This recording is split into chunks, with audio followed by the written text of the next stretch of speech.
Bâtard de bâtardise, la colonisation a banni et tué la guerre, mais favorisé les négoces. Les indépendances ont cassé les négoces et la guerre ne venait pas. Et tout se meurt.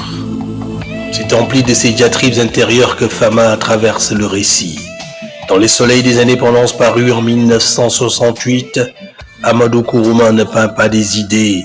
Il montre des vies qui s'effritent et parmi ces vies, deux silhouettes avancent, liées par le mariage et séparées par leurs blessures, Fama et Salimata.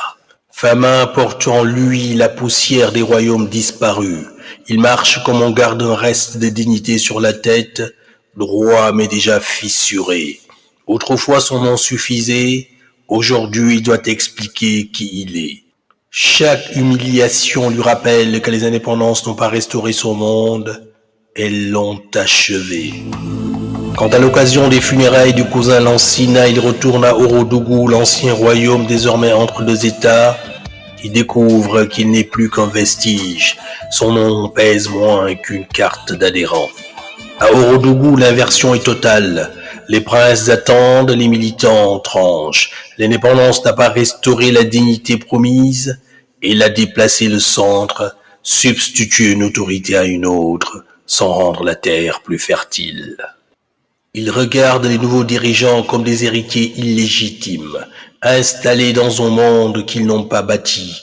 Alors son orgueil devient refuge. Il vit de souvenirs comme d'autres vivent de pain, mais les souvenirs ne rassasient pas. Il creuse.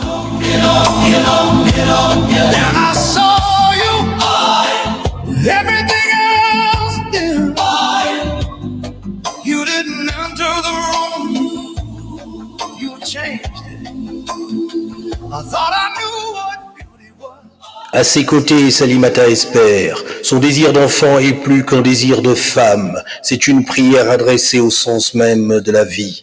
Elle consulte marabouts et rebouteux, multiplie sacrifices et ablutions, comme si son corps était un champ qu'il fallait amadouer.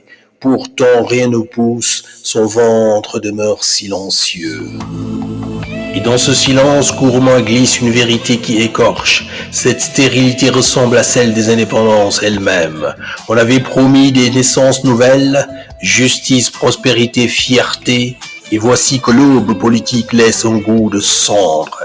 Salimata devient malgré elle l'image charnelle d'un espoir national infécond. Kourouma ne tonne jamais.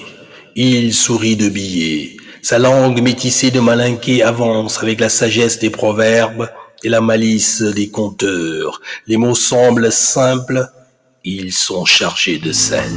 Mais son héros est imprudent et parle trop fort.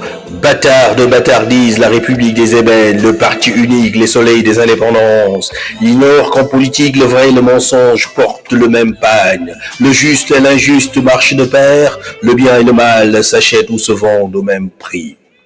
Il parle trop droit dans un temps courbe. Il revendique quand il faudrait feindre, il s'obstine quand d'autres calculent. Alors la machine se met en marche. Une répression brutale et cynique.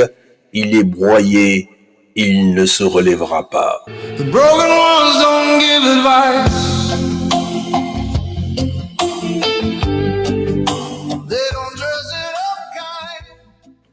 Ainsi s'éteint le dernier des Doumbouya, non dans la gloire d'un combat, mais dans l'indifférence d'un système qui n'a plus besoin de princes. Et lorsque l'on referme le roman, on ne se souvient pas d'un discours sur l'Afrique indépendante, on se souvient d'un homme qui ne voulait pas mourir petit et d'une femme qui voulait donner la vie.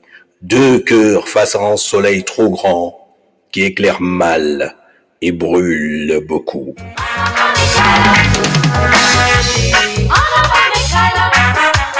Yeah.